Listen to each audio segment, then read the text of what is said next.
Hello friends, डेनी classes में आपका स्वागत है। दोस्तों, इंग्लिश में हमने टेंसेज कंप्लीट कर लिए हैं, पूरे कर लिए हैं। आज उसी से रिलेटेड मैं आपके सामने टॉप 20 क्वेश्चंस लेके आया हूं। अब अगर आपके 20 में से 15 से ज़्यादा सही होते हैं तो मान लेना आपकी तैयारी अच्छी है, आपने टेंस अच्छे से कवर कर लिए हैं। 15 से कम सही होते हैं तो ये मानकर चलना एक बार टेंस और देखने हैं, एक्सरसाइज एक बार और अच्छे से करके चलनी है। 10 से भी कम सही होते हैं तो आपके टेंस अभी क्लियर नहीं हुए हैं, आपको वापस अच्छे से क्लियर करने हैं। 20 क्वेश्चंस है, इसमें आप देख लेना कितने आपके सही होते हैं, उस तरह से आपको तैयारी करनी है। 10 से कम सही होते हैं तो टेंस वापस देखने ही देखने हैं। प्लेलिस्ट में आपको टेंसेज के वीडियो मिल जाएंगे जो Rajasthan high court group D LDC इनके लिए वेरी इंपॉर्टेंट है, तो प्लेलिस्ट में आप टेंसेज के वीडियो देख लेना। तो चलिए दोस्तों शुरू करते हैं। सबसे पहले हमारे पास है कि fill in the blanks with correct form of the verb given in the brackets. ये जो ब्रैकेट हैं इसमें आपको वर्ब की सही फॉर्म भरनी है कि कौन सा टेंस आएगा, कौन सी फॉर्म आएगी, उस तरह से हमको इसको भरना है। अच्छे से दिमाग लगा के थोड़ा टाइम देख के अच्छे से देखना है आपको। पहला क्वेश्चन है हमारे पास, he dash to college every day. अब इस डैश में क्या आएगा? ही गोज़ टू कॉलेज होगा, ही गो टू कॉलेज होगा, ही गोइंग टू कॉलेज होगा, क्या होगा? तो दोस्तों यहाँ पे he goes to college everyday हो जाएगा, क्योंकि एवरीडे की बात हो रही है। ही यहाँ पे सिंगुलर है तो यहाँ पे he goes to college everyday होगा। प्रेजेंट सिंपल टेंस की यहाँ पे बात चल रही है कि वह रोज़ाना कॉलेज जाता है।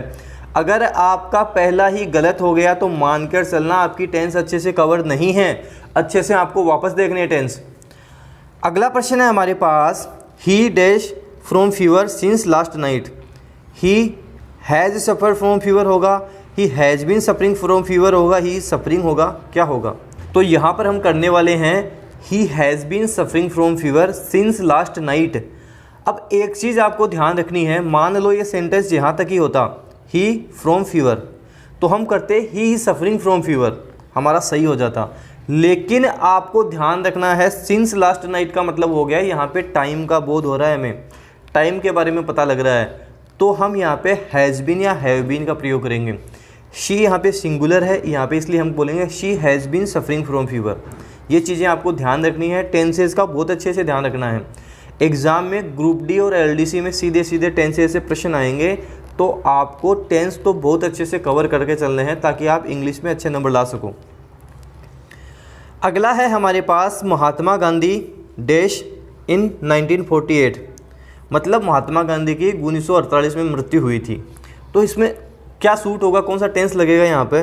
महात्मा Gandhi has died in 1948, died in 1948, was dying या हैड डाइड, क्या होगा? तो दोस्तों सीधी सादी बात है, ये पास्ट की बात है, तो हम बोलेंगे महात्मा Gandhi died in 1948।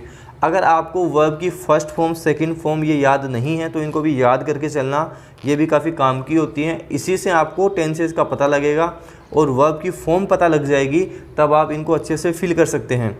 Mahatma Gandhi died in 1948। अगला है दोस्तों हमारे पास, the train had left before the station. मतलब कि उनके स्टेशन पहुंचने से पहले ट्रेन जा चुकी थी। काफ़ी बार मैंने आपको इस सेंटेंस करवाया हुआ है। हुआ क्या, जब वे स्टेशन पे पहुंचे तब वहाँ पे ट्रेन नहीं थी, ट्रेन जा चुकी थी। तो सबसे पहले काम क्या हुआ था? ट्रेन के जाने का हुआ। द ट्रेन हैड लेफ्ट, मैंने आपको बताया पास्ट का भी पास्ट होता है, तो अब हम यूज़ करते हैं द ट्रेन हैड का यूज़ करते हैं, और हैड के बाद में वर्ब की थर्ड फॉर्म आती है। The train had left before they reached the station, उसके बाद में पास्ट सिंपल टेंस का प्रयोग किया जाता है। ये सीधा सेंटेंस काफ़ी बार एग्जाम में आता है, घुमा फिरा कर यही दे देते हैं। आपको ध्यान रखना है, the train had left before they reached the station, इस तरह से ये सेंटेंस बनेगा। अगला है दोस्तों हमारे पास, when I dash my work I shall take rest. मतलब आपको बताना है कि व्हेन आई फिनिश होगा, व्हेन आई फिनिश होगा, विल फिनिश होगा या हैड फिनिश्ड होगा। सीधा सा फंडा है इसमें, मैं आपको पहले भी बता चुका हूँ कि यहाँ पे 2 सेंटेंस बन रहे हैं। पहला सेंटेंस है कि व्हेन आई माई वर्क, फिर अगला है आई शैल टेक रेस्ट। मतलब फ्यूचर टेंस का आगे यूज हो रहा है, तो हम पहले व्हेन के साथ फ्यूचर टेंस का यूज़ नहीं करेंगे, हम प्रेजेंट सिंपल टेंस का यूज़ करेंगे। When I finish my work I shall take rest. और ये रूल मैं आपको काफ़ी बार बता चुका हूँ। जैसे if I play cricket I will win the match, if I play cricket I will win the match. पहले सेंटेंस में मैंने विल का प्रयोग नहीं किया है।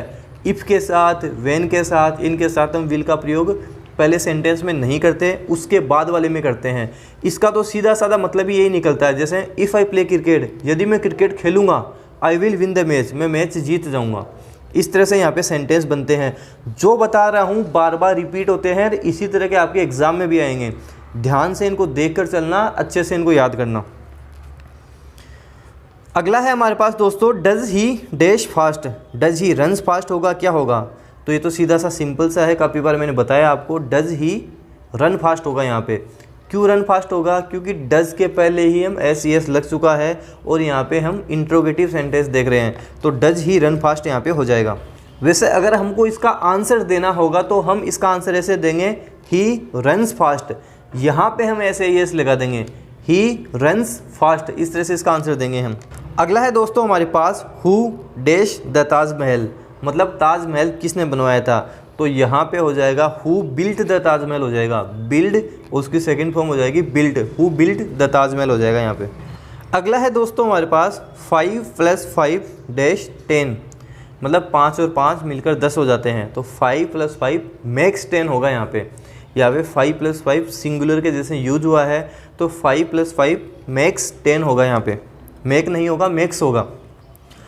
अगला है, it is time we playing cricket, it is time we started playing cricket, we were starting होगा, वी वॉज होगा, क्या होगा? It is time, it is high time, बता चुका हूँ। इन दोनों के बाद में वर्ब की सेकंड फॉर्म का हम यूज़ करने वाले हैं, तो it is time we started playing cricket. Stop, start, इनके बाद नॉर्मली हम ING वाली फॉर्म भी यूज़ करते हैं, तो it is time we started playing cricket हो जाएगा यहाँ पे। वी स्टार्टेड होगा, ये ध्यान रखना है। It is time, it is high time, इन दोनों के बाद वर्ब की सेकंड फॉर्म का हम यूज़ करने वाले हैं। अगला है हमारे पास, if I were dash a king I would be happy, मतलब यहाँ पे ये पता लग रहा है कि यदि मैं किंग होता तो मैं खुश होता। तो यहाँ पे सेंटेंस बनेगा क्या? यहाँ पे वो जाएगा, वर आएगा, क्या आएगा? तो यहाँ पे होगा, if I were A king I would be happy, यदि मैं राजा होता तो मैं खुश होता, यदि मैं प्रधानमंत्री होता तो मैं खुश होता।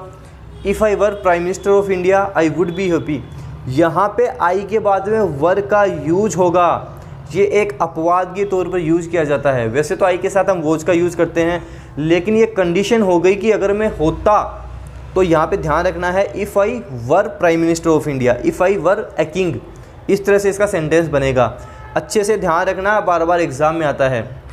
If I were A king I would be happy, इस तरह से इसको हम बनाएंगे। अब जो हमारे पास दोस्तों 10 सेंटेंसेस हैं, यहाँ पे आपको एरर्स बताने हैं कि सेंटेंस के कौन से पार्ट में एरर है। ए पार्ट में, बी पार्ट में, सी पार्ट में, डी पार्ट में, कौन से पार्ट में एरर है वो आपको बताना है। इनको हमें अच्छे से देखना है, अच्छे से देखोगे करोगे तो ही आपके समझ में आएगा। जैसे हमारे पास है, when you will find a solution to this problem you will be able to get this project. इसको अच्छे से देखना, आराम से 2-3 बार पढ़ना। जैसे हमारे पास पहला है, ए पार्ट है when you will find, B part है a solution to this problem, C part है यू विल बी एबल, और डी पार्ट है टू गेट दिस प्रोजेक्ट। तो नॉर्मली इसको आप पढ़ोगे कि when you will find a solution to this problem, एक सॉल्यूशन इस प्रॉब्लम का, यू विल बी एबल, आप एबल होंगे, टू गेट दिस प्रोजेक्ट, इस प्रोजेक्ट को गेट करने के लिए आप एबल हो जाओगे। तो दोस्तों क्या आपको मैंने बताया था पहले कि व्हेन यू विल फाइंड, यहाँ पे व्हेन यू विल फाइंड नहीं होगा, व्हेन यू फाइंड होगा। जब हम आगे वाले सेंटेंस में विल का यूज़ कर रहे हैं तो हम व्हेन के साथ विल का यूज़ नहीं करने वाले। तो यहाँ पे प्रेजेंट सिंपल में बनेगा, when you find a solution to this problem you will be able, इस तरह से बनेगा। अगला देखते हैं दोस्तों हम, it is appearing to me that you are working against your friend.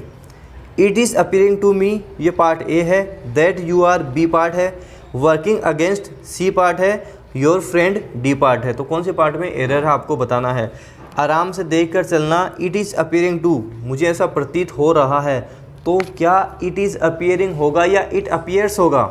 मैं पहले आपको बता चुका हूँ, इंग्लिश में कुछ वर्ब होती हैं, जैसे हेट होती है, लाइक होती है, अपीयर होती है, स्मेल होती है। यहाँ पे हम ING वाली फॉर्म इनके साथ यूज़ नहीं करते। इट अपीयर्स होगा, जैसे आई एम हेटिंग यू नहीं होता, आई हेट यू होता है। आई एम लविंग यू नहीं होता, आई लव यू होता है। इस तरह से यहाँ पे सेंटेंस बनते हैं। तो इट अपीयर्स टू मी होगा, यहाँ पे प्रेजेंट सिंपल टेंस में हम इसको यूज़ करने वाले हैं। फिर आगे का पार्ट सारा सही है तो ए पार्ट में यहाँ पे एरर हो जाएगी। अच्छे से देखना, थोड़ा टाइम देना, आपके समझ में आ जाएंगी चीज़ें। अगला है दोस्तों हमारे पास, if we had Ramesh in our team we would have won the match. मतलब अगर हमारी टीम में रमेश होता तो हम मैच जीत जाते। तो इसमें क्या एरर है, कौन से पार्ट में एरर आपको बताना है। तो दोस्तों यहाँ पे जो सेंटेंस बनेगा वो इस तरह से बनेगा, if we had Ramesh in our team. Had का यूज़ 2 बार होगा और जो पहली बार हैड का यूज़ कर रहे हैं वो हेल्पिंग वर्ब है, और उसके बाद में हैड का मतलब रखने के तौर पर हो गया, रखने के तौर पर हैड का यूज़ होगा। तो if we had Ramesh in our team सही होगा। अगला है हमारे पास, I have been knowing him for the last 5 years but now I don't know where he lives. I have been knowing him, इतनी बार बता चुका हूँ, आई हैव बीन या हैड बीन नोइंग नहीं होगा, आई हैव नोन हिम होगा। Know के बाद में आईएनजी फॉर्म यूज़ नहीं होती, नो के साथ आईएनजी का यूज़ नहीं होता, तो आई हैव नोन हिम होगा। अच्छे से ध्यान रखना है, बार बार एग्जाम में रिपीट होता है। अगला है हमारे पास, this is the first time that I see such an interesting movie. ये पहली बार है कि मैंने इस तरह की इंटरेस्टिंग मूवी देखी है। This is the first time बिल्कुल सही है। दैट की आई सी का मतलब हो गया मैं देखता हूँ नहीं, मैंने देखी है। आई हैव सीन होगा यहाँ पे, I have seen such an interesting movie, इस तरह से ये बनेगा। अगला है हमारे पास, when you will find out a solution to this problem you will be awarded. इतनी बार बता चुका हूँ दोस्तों, इस बार तो इसको सही करना, सही बताना। When you will find out नहीं होगा, व्हेन यू फाइंड आउट होगा, विल का प्रयोग यहाँ पे नहीं होगा। अगला है दोस्तों हमारे पास, I want you to pick up the box of eggs gently and keep it in the corner. मैं चाहता हूँ कि ये जो बॉक्स है अंडों का आप अच्छे से रखें और इसको उसके बाद में कॉर्नर में रख दें आप इसको। I want you to pick up the box of eggs gently and kept it in the corner. तो यहाँ पे केप्ट इट क्यों होगा, कीप इट होगा। कीप फर्स्ट फॉर्म है, केप्ट इसकी सेकंड फॉर्म है। तो जब पूरा सेंटेंस प्रेजेंट सिंपल में है तो यहाँ पे केप्ट इट नहीं होगा, कीप इट होगा। अगला है हमारे पास, the secret of his health lies in the fact that he is getting up early and goes to bed early. मतलब उसकी जो अच्छी हेल्थ है उसका क्या राज है कि वो सुबह जल्दी उठता है और जल्दी सो जाता है। मॉर्निंग में भी जल्दी उठता है, रात को भी जल्दी सो जाता है। तो इस तरह के सेंटेंस हम कहाँ कर रहे थे, प्रेजेंट सिंपल में कर रहे थे। जब प्रेजेंट सिंपल में कर रहे थे तो यहाँ पे that he is getting up early क्यों होगा, he gets up early and goes to bed early हो जाएगा। तो ही गेट्स अप होगा, ध्यान रखना है, ही इज़ गेटिंग अप नहीं होगा। गेटिंग अप का मतलब तो हो गया कि वह उठ रहा है, जबकि हमको सेंटेंस में पता लग रहा है कि वह उठता है, जल्दी उठता है और जल्दी सो जाता है। अगला है हमारे पास, before the alarm had stop ringing Kavita had telephone the police. उसी तरह का सेंटेंस है, पहले हैड का यूज हो रहा है, उसके बाद में पास्ट सिंपल का यूज हो रहा है। ध्यान ये रखना है कि पहले काम कौन सा हुआ, before the alarm had stop ringing Kavita had telephone the police. Kavita police को फ़ोन कर चुकी थी अलार्म के रुकने से पहले। तो यहाँ पे पहले कौन सा काम हुआ, कविता ने पुलिस को फ़ोन करने वाला। तो Kavita had telephone the police before the alarm stop ringing. Had का यूज़ नहीं होगा, before the alarm stop ringing होगा, स्टॉप्ड हो जाएगा और रिंगिंग होगा। हेड का यूज़ यहाँ पे गलत हो जाएगा। वैसे भी आप ध्यान रखना, इस तरह के सेंटेंस में 2 बार हेड का यूज़ नहीं होता, 1 बार हेड गलत होगा। हेड जो पास्ट का भी पास्ट है उसके साथ लगाएंगे और उसके बाद में जो काम हुआ वहाँ पे पास्ट सिंपल टेंस का यूज़ करने वाले हैं। ये बार बार एग्जाम में आता है, रिपीट होता है, अच्छे से इसको ध्यान रखना। अब दोस्तों लास्ट है हमारे पास, the victim tried to tell us what has happened but his words were not audible. मतलब विक्टिम ने हमें कोशिश की बताने की क्या घटित हुआ था, लेकिन जो उसके वर्ड्स थे वो सुन नहीं पा रहे थे, ऑडिएबल नहीं थे। तो आपको ध्यान रखना है, ये सेंटेंस पूरा पास्ट में जा रहा है और यहाँ पे बीच में क्या चल रहा है, द विक्टिम ट्राइड, विक्टिम ने कोशिश की थी, टू टेल अस बताने की, what has happened, what has happened नहीं, व्हाट हैड हैपेंड होगा यहाँ पे कि क्या घटित हुआ था। व्हाट हैज़ हैपेंड का मतलब तो हो गया कि क्या घटित हुआ है, और यहाँ पे होगा व्हाट हैड हैपेंड, क्या घटित हुआ था, ये बताने की उसने कोशिश की थी। पास्ट में सारा सेंटेंस चल रहा है। अब ये कंप्लीट 20 सेंटेंस आपके पास हो गए, टेंसेस से रिलेटेड है। इसमें आपके कितने सही होते हैं पूरी ईमानदारी से बताना। 10 से कम आते हैं तो टेंस आपको वापस देखने ही देखने हैं। 15 प्लस सही हो रहे हैं तो टेंस आपके सही हैं। 15 से कम सही हो रहे हैं तो थोड़ा एक बार आप टेंस और देख लेना। अब दोस्तों आपको ये बताना है कि इसके बाद में अगला टॉपिक हम कौन सा लें। टेंस हमारे कंप्लीट हो गए, हमने सेंटेंस भी बनाकर देख लिए। अगला टॉपिक कौन सा लेना है कमेंट बॉक्स में कमेंट करके ज़रूर बताना। वीडियो को जितना हो सके शेयर करें, चैनल पे नए हो तो सब्सक्राइब करें और लाइक तो कर ही लेना। Thank you.